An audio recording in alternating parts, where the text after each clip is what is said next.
Merci pour le groupe UMP, Madame Duby-Muller. Monsieur le ministre, messieurs les présidents, madame, messieurs les rapporteurs, mes chers collègues, notre commission élargie se penche aujourd'hui sur les crédits des missions gestion des finances publiques et des ressources humaines, régimes sociaux et de retraite, provisions et politique immobilière de l'État. Devant l'étendue de la tâche, vous comprendrez, je l'espère, qu'en 5 minutes, je me focalise sur certains points ou mesures qui, avec le groupe UMP, n'ont pas pu nous laisser muets ou indifférents.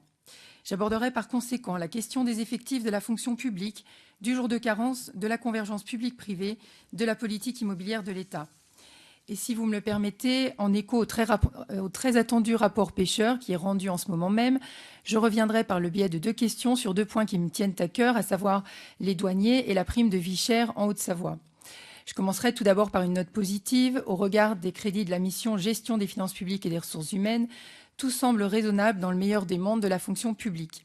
Cette mission est en légère diminution dans le projet de loi de finances de 2014, avec des crédits qui s'élèvent à 11,5 milliards d'euros, contre 11,7 en 2013, après 11,64 en 2012 et 11,57 en 2011. De même pour le nombre d'emplois de l'État en équivalent temps plein, qui baisse légèrement avec une diminution de 2900, après une baisse constante depuis 2011. Au total, la mission disposera de 134 476 emplois de l'État. Les emplois des opérateurs passent de 1399 à 1359 contre 1404 en 2012. Et même à Bercy, la réduction du nombre d'emplois se poursuit. 2871 emplois avaient été supprimés en 2012. Pourtant, un hebdomadaire titrait récemment « Mais où se cachent les fonctionnaires ?» Car je le rappelle, la France détient un des records au monde des fonctionnaires par habitant, avec le chiffre donc de 90 pour 1000 habitants. Si l'on observe une baisse des effectifs au niveau de la fonction publique d'État, on observe un comportement schizophrénique dans la fonction publique territoriale. La Cour des comptes, dans son premier rapport sur les finances locales, publié le 14 octobre, pointe ainsi l'augmentation constante de la masse salariale des collectivités territoriales, particulièrement le bloc communal, et invite l'État à limiter les mesures susceptibles d'entraîner une hausse de la masse salariale du secteur local, 40% de cette hausse en 2012, résultant de mesures législatives et réglementaires. Mesures nationales qui vont d'ailleurs s'intensifier en 2014 avec l'abrogation du jour de carence, sur lequel je reviendrai, la réforme des rythmes scolaires ou l'augmentation salariale des agents de catégorie C en janvier 2014. Monsieur le ministre, attention à l'effet d'affichage de chiffres rassurants au sommet de l'État quand vos collègues du gouvernement ont la main lourde sur les créations de postes de fonctionnaires ou que des mesures coûteuses et non efficientes sont décidées. C'est ainsi qu'à la surprise générale, votre ministre de la Réforme de l'État, de la décentralisation et de la fonction publique a annoncé en début d'année la suppression du jour de carence dans la fonction publique. En effet, il s'agissait d'un deal, ou plutôt d'un hochet, en contrepartie du maintien du gel du point d'indice. L'article 67 du projet de loi de finances pour 2014, qui est rattaché à cette mission, confirme votre décision. Son instauration en 2012 avait pourtant permis d'économiser 164 millions d'euros dans les 3 fonctions publiques. Sa suppression coûtera 157 millions selon vos prévisions. On peut penser que ce sera davantage.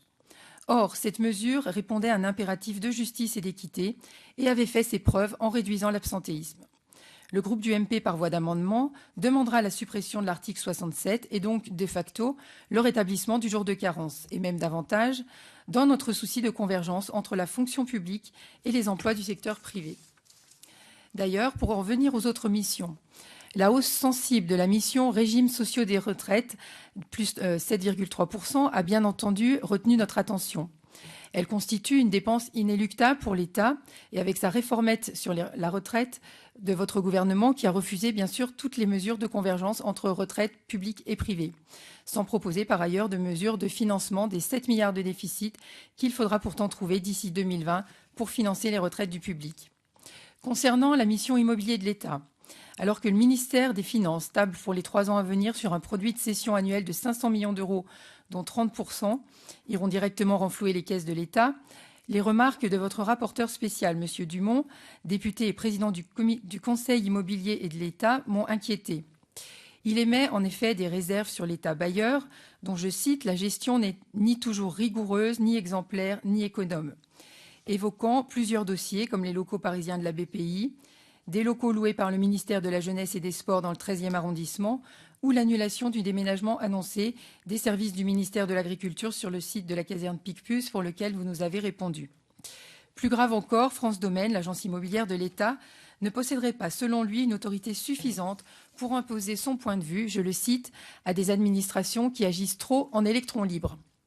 Aussi, sachant que je reviendrai sur les 2 points plus précis qui me tiennent à cœur lors de la procédure des questions qui va suivre, vous l'aurez compris, devant tant de désillusions et d'inquiétudes, le groupe UMP ne votera pas les crédits de ces missions par scepticisme devant votre réelle volonté de vraiment respecter la trajectoire de redressement des finances publiques.